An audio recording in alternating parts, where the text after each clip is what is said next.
ചെറിയ ലക്ഷ്യങ്ങൾ വെച്ചിട്ട് അത് പൂർത്തീകരിക്കുന്നതാണ് പാപം. വലിയ ലക്ഷ്യങ്ങൾ വെച്ചിട്ട് അത് കിട്ടിയില്ലെങ്കിൽ പോലും നല്ലതാണ്. കാരണം ആ ലക്ഷ്യം വെച്ച് അതിനുവേണ്ടി പണിയെടുത്തുള്ളൂ നമ്മള്.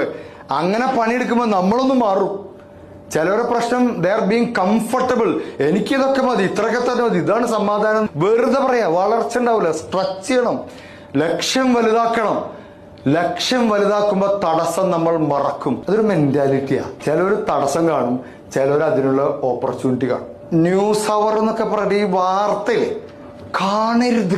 10 മണിക്ക് 10:30 ഒരു വാർത്ത ഉണ്ട്. എന്റെ പൊന്നോ, കുറ്റകൃത്യങ്ങളുടെ ലോകത്തേക്ക് സ്വാഗതം. അവൻ തന്നെ ഒരു ഗുണ്ടാ നേതാവിനെ പോലെയാണ്. പിന്നെ ആ സീരിയലും അതൊന്നും നിങ്ങൾ കാണുന്നില്ല. രാത്രി 12 മണിക്ക് പട്ടുസാരി എടുത്ത് പച്ചക്കറി എറിയുന്ന ടീമാണ്.